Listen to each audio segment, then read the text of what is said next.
Hello friends, welcome to my channel B creation. Friends, ನೀವು ಇನ್ನೂ ನಮ್ಮ ಚಾನಲ್ಗೆ ಸಬ್ಸ್ಕ್ರೈಬ್ ಆಗಿಲ್ಲ ಅಂತಂದರೆ ಸಬ್ಸ್ಕ್ರೈಬ್ ಆಗಿ ಪಕ್ಕದ ಬೆಲ್ ಐಕಾನ್ನ ಕ್ಲಿಕ್ ಮಾಡಿ.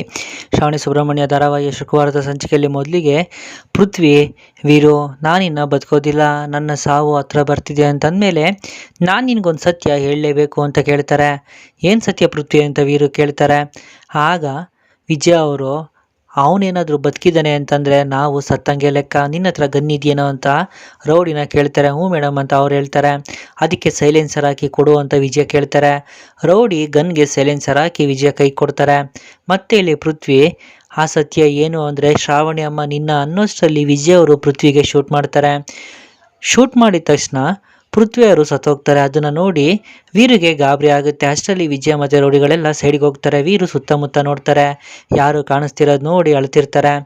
ಆಗ ವಿಜಯ್ ಅವರು, ಇವನೇನೋ ಸತ್ತೋದ, ಆದರೆ ಆ ನಂದಿನಿ ಎಲ್ಲೋದ್ಲು ಅಂತಲೇ ಗೊತ್ತಿಲ್ವಲ್ಲ, ನಾನಿವಾಗ ಹೊರಡ್ತೀನಿ, ನೀವಿಲ್ಲೇ ಇದ್ದು ಏನೇನು ನಡೆಯುತ್ತೆ ಅನ್ನೋದನ್ನ ನನಗೆ ಹೇಳಬೇಕು ಅಂತ ವಿಜಯ್ ಹೇಳ್ತಾರೆ. ಆಗ ರೌಡಿಗಳು, ಮೇಡಮ್ ನೀವು ಬೇರೆ ಗನ್ನಲ್ಲಿ ಶೂಟ್ ಮಾಡಿದ್ದೀರಾ, ಪೊಲೀಸು ಕೇಸು ಎನ್ಕ್ವೈರಿ ಅಂತ ಆದರೆ ಏನು ಮೇಡಮ್ ಮಾಡೋದು ಇವಾಗ ಅಂತ ಕೇಳ್ತಾರೆ. ಆಗ ವಿಜಯ್ ಅವರು, ಅದ್ರ ಬಗ್ಗೆ ನೀವು ಚಿಂತೆ ಮಾಡಬೇಡಿ, ಅದನ್ನೆಲ್ಲ ನಾನು ನೋಡ್ಕೊತೀನಿ, ನಾನಿನ್ನು ಹೋಗ್ತೀನಿ ಅಂತ ಹೇಳಿ ವಿಜಯ್ ಅವರು ಅಲ್ಲಿಂದ ಹೋಗ್ತಾರೆ. ಮತ್ತೆ ಇಲ್ಲಿ ಸುಬ್ಬು ನಂದಿನಿಯವ್ರನ್ನ ಒಂದು ಜಾಗದಲ್ಲಿ ತಂದು ಕೂರಿಸಿ ಅವ್ರ ಮುಖದ ಮೇಲೆ ನೀರಿಳಿಸ್ತಾರೆ. ಆಗ ನಂದಿನಿಯವ್ರಿಗೆ ಎಚ್ಚರ ಆಗುತ್ತೆ. ಸುಬ್ಬು ಅಂತ ಕರೀತಾರೆ. ಆಗ ಸುಬ್ಬು ನಂದಿನಿಯವ್ರಿಗೆ ಕುಡಿಯೋದಕ್ಕೆ ನೀರು ಕೊಡ್ತಾರೆ. ಆಗ ನಂದಿನಿಯವರು, ಸುಬ್ಬು ಪೃಥ್ವಿ ಅಣ್ಣ ಎಲ್ಲಿ ಅಂತ ಕೇಳ್ತಾರೆ. ಆಗ ಸುಬ್ಬುಗೆ ಗಾಬರಿ ಆಗುತ್ತೆ. ಅಂದರೆ ಇಲ್ಲಿದ್ದು ಪೃಥ್ವಿಯವರ ಅಂತ ಕೇಳ್ತಾರೆ. ಹೌದು ಸುಬ್ಬು ಅಂತ ನಂದಿನಿ ಹೇಳ್ತಾರೆ. ಆಗ ಸುಬ್ಬು, ನಂದಿನಿ ಅಮ್ಮವ್ರೆ ನೀವೇನು ಚಿಂತೆ ಮಾಡಬೇಡಿ, ಪೃಥ್ವಿಯವ್ರನ್ನ ಯಜಮಾನ್ರು ಸೇಫಾಗಿ ಕರ್ಕೊಂಡು ಹೋಗಿದ್ದಾರೆ, ಅವ್ರಿಗೇನೂ ಆಗಿಲ್ಲ ಅಂತ ಹೇಳ್ತಾರೆ.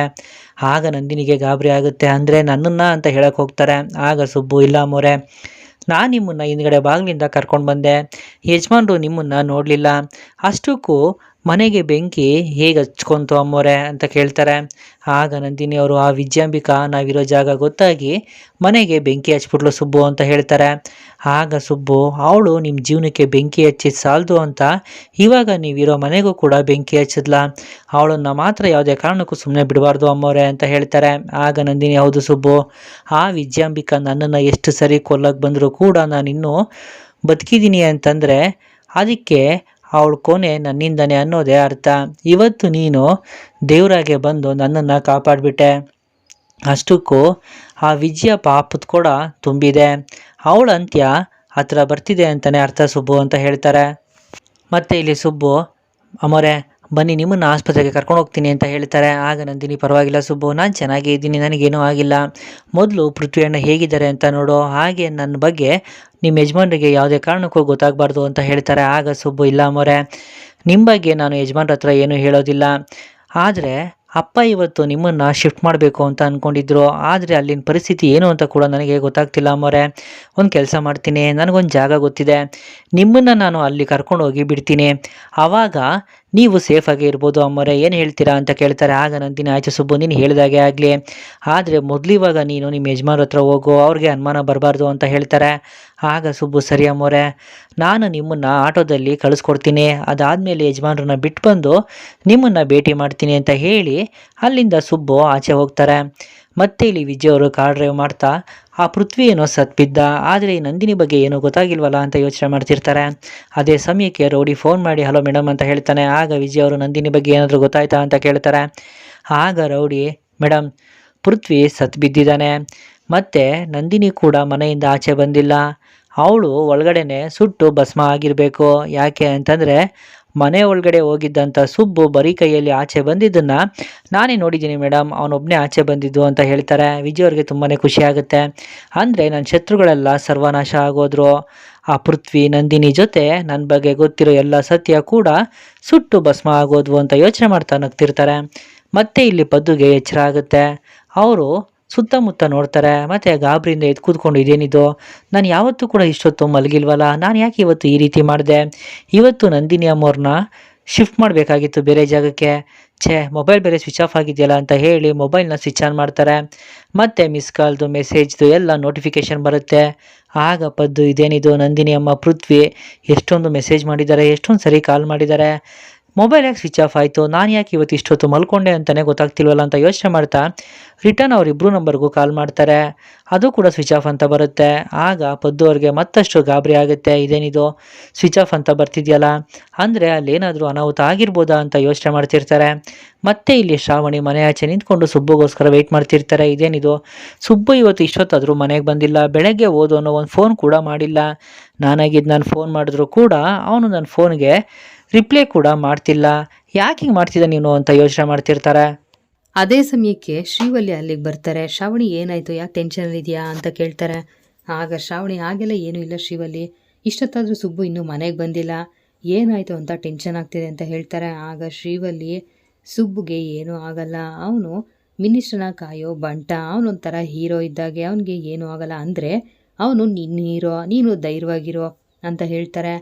ಹೌದು, ಆದರೆ ನನಗೆ ಒಂಥರ ಟೆನ್ಷನ್ ಆಗ್ತಿದೆ, ಭಯ ಆಗ್ತಿದೆ ಶ್ರೀವಲ್ಲಿ ಅಂತ ಶ್ರಾವಣಿ ಹೇಳ್ತಾರೆ. ಆಗ ಶ್ರೀವಲ್ಲಿ, ಈ ಪ್ರಪಂಚದಲ್ಲಿ ಎಷ್ಟು ವಿಚಿತ್ರ ಅಂದರೆ ಚಳಿಗಾಲ ಇದ್ದಾಗಲೂ ಜನ ನಡುಗ್ತಾರೆ, ಹುಷಾರಿಲ್ಲದೆ ಇದ್ದಾಗೂ ನಡುಗ್ತಾರೆ.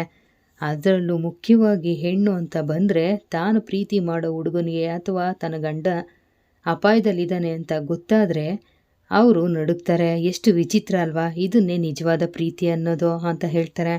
ಆಗ ಶ್ರಾವಣಿ, ನೀನು ಚಿಕ್ಕವಳೋ ಅಥವಾ ದೊಡ್ಡವಳೋ ಒಂದು ಅರ್ಥ ಆಗ್ತಾ ಇಲ್ಲ, ಆದರೂ ನಿನ್ನ ಒಂದು ಪ್ರಶ್ನೆ ಕೇಳ್ತೀನಿ, ಉತ್ತರ ಕೊಡ್ತೀಯ ಶ್ರೀವಲ್ಲಿ ಅಂತ ಕೇಳ್ತಾರೆ. ಏನದು, ನಿನ್ನ ಪ್ರಶ್ನೆಗೆ ಉತ್ತರ ಕೊಡೋಷ್ಟು ಟ್ಯಾಲೆಂಟ್ ನನಗಿಲ್ಲ, ಆದರೂ ಪ್ರಯತ್ನ ಪಡ್ತೀನಿ, ಏನು ಕೇಳೋ ಅಂತ ಹೇಳ್ತಾರೆ. ಆಗ ಶ್ರಾವಣಿ, ಒಂದು ಹುಡುಗ ಹುಡುಗಿ ಫ್ರೆಂಡ್ಸ್ ಆಗಿದ್ದರೆ ಅವ್ರ ಮಧ್ಯ ಫ್ರೆಂಡ್ಶಿಪ್ನು ಮೀರಿದ ಒಂದು ಬಾಂಧವ್ಯ ಇರುತ್ತಂತೆ. ಈಗ ನನ್ನ ಮತ್ತು ಸುಬ್ಬನೇ ತಗೋ, ನಾವು ಮೊದಲು ಫ್ರೆಂಡ್ಸ್ ಆಗಿದ್ವಿ, ಆಮೇಲೆ ಪ್ರೀತಿ ಮಾಡಿದ್ವಿ, ಈಗ ಮದುವೆನೂ ಆಗಿದ್ದೀವಿ. ನೀನು ಸುಬ್ಬನ ತುಂಬ ಪ್ರೀತಿ ಮಾಡ್ತಾ ಇದ್ದೆ ಅಲ್ವಾ, ನೀನು ಅವನ್ನ ನನಗೆ ಯಾಕೆ ಬಿಟ್ಕೊಟ್ಟೆ, ನಿನ್ನ ಪ್ರೀತಿನ ನೀನು ಬಿಟ್ಕೊಟ್ಬಿಟ್ಟ ಅಂತ ಕೇಳ್ತಾರೆ. ಶ್ರೀವಲ್ಲಿ ಏನು ಮಾತಾಡೋ ಸುಮ್ಮನೆ ನಿಂತಿರ್ತಾರೆ. ಮತ್ತು ಶ್ರಾವಣಿ, ಏನಾಯಿತು ಶ್ರೀವಲ್ಲಿ ಮಾತಾಡು ಅಂತ ಕೇಳ್ತಾರೆ. ಆಗ ಶ್ರೀವಲ್ಲಿ, ನೀನು ಈ ಪ್ರಶ್ನೆನ ನನ್ನ ಫ್ರೆಂಡಾಗಿ ಕೇಳ್ತಿದ್ಯೋ ಅಥವಾ ಸುಬ್ಬು ಹೆಂಡತಿಯಾಗಿ ಕೇಳ್ತಾ ಇದೆಯೋ ಅಂತ ಕೇಳ್ತಾರೆ. ಸದ್ಯಕ್ಕೆ ನಾನು ನಿನ್ನ ಫ್ರೆಂಡ್ ಅಂತ ತಿಳ್ಕೊ, ನೀನು ನನಗೋಸ್ಕರ ಪ್ರೀತಿನ ಬಿಟ್ಕೊಟ್ಬಿಟ್ಟ, ಸುಬ್ಬನ ನನಗೆ ಬಿಟ್ಕೊಟ್ಬಿಟ್ಟ ಅಂತ ಕೇಳ್ತಾರೆ. ಆಗ ಶ್ರೀವಲ್ಲಿ, ನಿಜ ಹೇಳಬೇಕು ಅಂದರೆ ನಾನು ಸುಬ್ಬನ ತುಂಬಾ ಪ್ರೀತಿ ಮಾಡ್ತಾ ಇದ್ದೆ. ಸುಬ್ಬು ಲೈಫಲ್ಲಿ ನೀನು ಬಂದಮೇಲೆ ನನಗೆ ಹೊಟ್ಟೆ ಕಿಚ್ಚು ಶುರುವಾಯಿತು, ಇವಳು ಯಾಕಾದರೂ ಬಂದ್ಲು ಅಂತ ಅನ್ನಿಸ್ತಾಯಿತ್ತು, ನಿನ್ನ ಮೇಲೆ ದ್ವೇಷ ಹುಟ್ಕೋತೋ. ದಿನ ಕಳೆದಂತೆ ಶ್ರಾವಣಿ ಹುಟ್ಟಿರೋದೇ ಸುಬ್ಬುಗೋಸ್ಕರ ಅನ್ನೋ ಸತ್ಯ ನನಗೆ ಅರ್ಥ ಆಯಿತು. ದೇವರೇ ಒಂದು ಮಾಡಿರೋ ಜೋಡಿ ನಿಮ್ಮದು. ನಿಮ್ಮ ಪ್ರೀತಿ ಮುಂದೆ ನನ್ನ ದ್ವೇಷ, ಅಸೂಯೆ ಎಲ್ಲ ಸುಟ್ಟು ಬೂದಿ ಆಯಿತು. ಇದೆಲ್ಲ ನನಗೆ ಅರ್ಥ ಆಗೋಷ್ಟರಲ್ಲಿ ನನ್ನಿಂದ ನಿಮಗೆಲ್ಲ ಸಾಕಷ್ಟು ನೋವಾಗಿತ್ತು.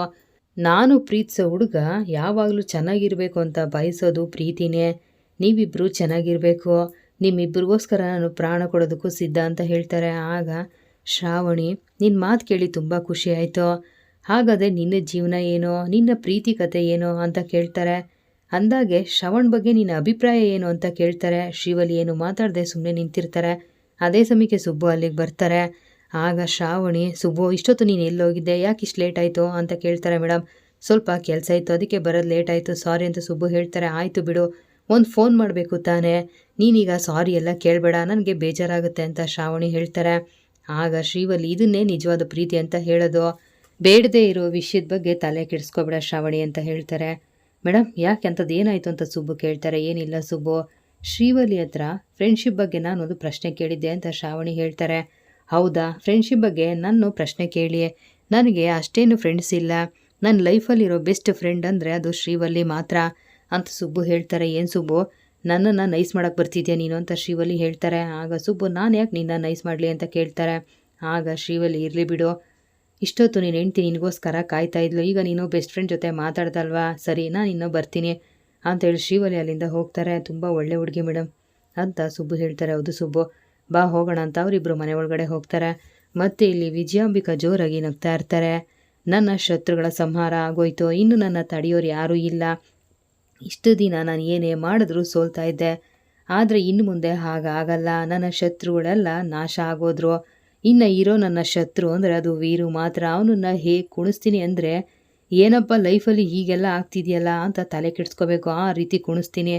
ಇನ್ನು ಉಳಿದಿರೋದು ಆ ಸುಬ್ಬು ಮತ್ತು ಶ್ರಾವಣಿ, ಬೇರೆ ಇಲ್ಲ ಅಂದರೆ ಈ ಎಲೆಗಳು ಯಾವ ಲೆಕ್ಕ, ಈ ವಿಜಯಾಂಬಿಕಾ ಅನ್ನೋ ಬಿರುಗಾಳಿ ಬೀಸಿದ್ರೆ ಎಲೆಗಳೆಲ್ಲ ತೂರ್ಕೊಂಡು ಹೋಗ್ಬಿಡ್ಬೇಕು, ಇನ್ನು ಮುಂದೆ ನಂದೇ ಸಾಮ್ರಾಜ್ಯ ಅಂತ ಯೋಚನೆ ಮಾಡ್ತಾ ಜೋರಾಗಿ ನಗ್ತಾ ಇರ್ತಾರೆ. ಅಲ್ಲಿಗೆ ಮ್ಯಾಡಿ ಬರ್ತಾರೆ. ಏನು ಮಾಮ್ ತುಂಬ ಖುಷಿಯಾಗಿದೆಯಾ, ಏನು ವಿಷಯ ಅಂತ ಕೇಳ್ತಾರೆ.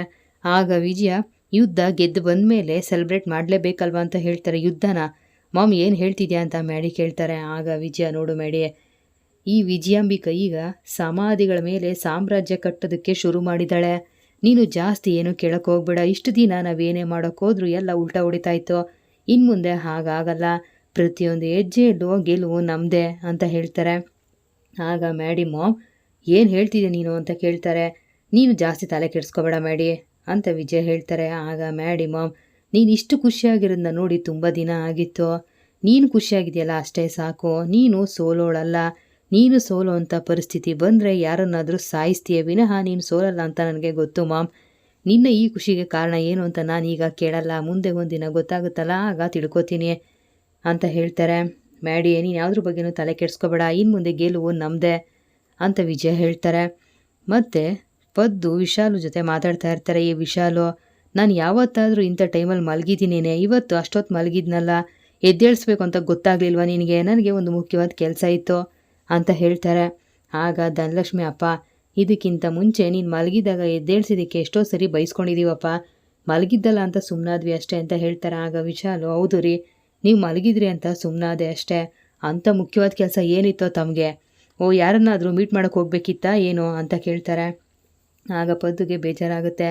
ಒಂದು ಮುಖ್ಯವಾದ ಕೆಲಸ ಇತ್ತು, ನಾನು ನೋಡಿದ್ರೆ ಹೀಗೆ ಮಲಗಿಬಿಟ್ಟಿದ್ದೆ, ಅಲ್ಲಿ ಏನಾಯಿತೋ ಏನೋ, ಈಗ ನಾನು ಏನು ಮಾಡಲಿ?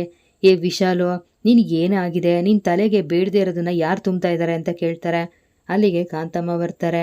ಹೌದಪ್ಪ ಅನಂತಶಯನ ಪದ್ಮನಾಭ, ನೀನು ಹೆಂಡ್ತಿ ತಲೆ ಖಾಲಿ ಇದೆ ನೋಡು, ಬೇಡದೇ ಇರೋದನ್ನೆಲ್ಲ ನಾನೇ ತುಂಬಿಸ್ತಾ ಇದ್ದೀನಿ ಅಂತ ಹೇಳ್ತಾರೆ. ಆಗ ಪದ್ದುಗೆ ಕೋಪ ಬರುತ್ತೆ. ಕಾಂತಮ್ಮ, ತಲೆ ಹೋಗೋ ವಿಷಯ ಇದು, ಈ ವಿಷಯದಲ್ಲಿ ನೀವು ತಲೆ ಹಾಕ್ಬಿಡಿ, ನಿಮ್ಮ ಪಾಡಿಗೆ ನೀವಿದ್ರೆ ಒಳ್ಳೇದು ಅಂತ ಹೇಳ್ತಾರೆ. ಕಾಂತಮ್ಮನಿಗೆ ಬೇಜಾರಾಗುತ್ತೆ. ಏನೋ ಯಾವಾಗಲೂ ಕಾಂತಮ್ಮ ಅವರೇ ಇವರೇ ಅಂತ ಮಾತಾಡಿಸ್ತಾ ಇದ್ರಿ, ಇವತ್ತೇನು ಕಾಂತಮ್ಮ ಅಂತ ಕರಿತಾ ಇದ್ದೀರಾ? ನೀವು ಅವರೇ ಇವರೇ ಅಂತ ರೆಸ್ಪೆಕ್ಟ್ ಕೊಟ್ಟು ಮಾತಾಡಿಸ್ಬೇಕು ಅಂತ ಹೇಳ್ತಾರೆ. ಆಗ ಧನಲಕ್ಷ್ಮಿ ಅತ್ತೆ ಅಂತ ಹೇಳ್ತಾರೆ. ಮತ್ತು ಪದ್ದುಗೆ ಬೇಜಾರಾಗುತ್ತೆ. ಅಲ್ರಿ, ಯಾಕೆ ಇಷ್ಟೊಂದು ಟೆನ್ಷನ್ ಮಾಡ್ಕೊಂಡಿದ್ದೀರಾ? ತಲೆ ಹೋಗೋವಂಥ ವಿಷಯ ಏನಿದೆ ಅಂತಾದರೂ ಹೇಳ್ಬೋದಲ್ಲ ಅಂತ ಕೇಳ್ತಾರೆ. ಸಾಕು, ಬಾಯಿ ಮುಚ್ಕೊಂಡಿರಿ, ಯಾವಾಗಲೂ ಕಿರ್ಚಾಡ್ತಾನೆ ಇರ್ತೀರಾ ಅಲ್ವಾ? ನನ್ನ ಟೆನ್ಷನ್ ನನಗೆ, ಇದನ್ನೆಲ್ಲ ಹೇಗೆ ಹೇಳಿ ನಾನು ಅಂತ ಪದ್ದು ಹೇಳ್ತಾರೆ. ಅದೇ ಸಮಯಕ್ಕೆ ಶ್ರಾವಣಿ ಸುಬ್ಬು ಅಲ್ಲಿಗೆ ಬರ್ತಾರೆ. ಮಾವ ಏನಾಯಿತು ಅಂತ ಶ್ರಾವಣಿ ಕೇಳ್ತಾರೆ. ಆಗ ಸುಬ್ಬು, ಮೇಡಮ್ ನಾನು ಅಪ್ಪನ ಜೊತೆ ಮಾತಾಡ್ತೀನಿ, ಅಪ್ಪ ನಿನ್ನ ಹತ್ರ ಮಾತಾಡಬೇಕು ಬಾ ಅಂತೇಳಿ ಪದ್ದುನ ಕರ್ಕೊಂಡು ಅಲ್ಲಿಂದ ಹೋಗ್ತಾರೆ. ಅತ್ತೆ ಏನಿದೆಲ್ಲ ಅಂತ ಶ್ರಾವಣಿ ಕೇಳ್ತಾರೆ. ನನಗೂ ಗೊತ್ತಿಲ್ಲ ಶ್ರಾವಣಿ ಅಮ್ಮ, ಈ ಮನೇಲಿ ಅದು ಏನಾಗ್ತಿದೆಯೋ ಏನು ಅಂತಲೇ ಅರ್ಥ ಆಗ್ತಿಲ್ಲ. ನಾನು ಏನಾದರೂ ಕೇಳಿದ್ರೆ ಹೀಗೆ ರೇಗಾಡ್ತಾರೆ, ಏನು ಮಾಡಬೇಕು ಅಂತಲೇ ಗೊತ್ತಾಗ್ತಿಲ್ಲ ಅಂತೇಳಿ ಅಲ್ಲಿಂದ ಹೋಗ್ತಾರೆ. ಆಗ ಕಾಂತಮ್ಮ, ಹಾಗಾದರೆ ಹಾಲು ಮಾರೋಳು ಅವಳು ಕೆಲಸನ ಅಚ್ಚುಕಟ್ಟಾಗಿ ಮಾಡಿ ಮುಗಿಸಿದಾಳೆ ಅಂತ ಆಯಿತು, ಅದು ಏನು ಮಾಡಿದಾಳೋ ಏನೋ, ಯಾವುದಕ್ಕೂ ಸೇಫ್ಟಿಗೆ ಹೆಲ್ಮೆಟ್ ಹಾಕ್ಕೊಂಡಿರ್ತೀನಿ ಅಂತ ಹೇಳಿ ಸುಬ್ಬು ಹೆಲ್ಮೆಟ್ನ ತಲೆಗೆ ಹಾಕೊಂಡು ನಿಂತಿರ್ತಾರೆ. ಇಲ್ಲಿಗೆ ಶ್ರಾವಣಿ ಸುಬ್ರಹ್ಮಣ್ಯ ಧಾರಾವಾಹಿ ಶುಕ್ರವಾರ ಸಂಚಿಕೆ ಮುಕ್ತಾಯ ಆಗುತ್ತೆ. ಮುಂದೆ ವಿಡಿಯೋಗಾಗಿ ದಯವಿಟ್ಟು ನಮ್ಮ ಚಾನಲ್ ಸಬ್ಸ್ಕ್ರೈಬ್ ಮಾಡಿ, ವಿಡಿಯೋ ಲೈಕ್ ಮಾಡಿ, ಶೇರ್ ಮಾಡಿ. Thank you.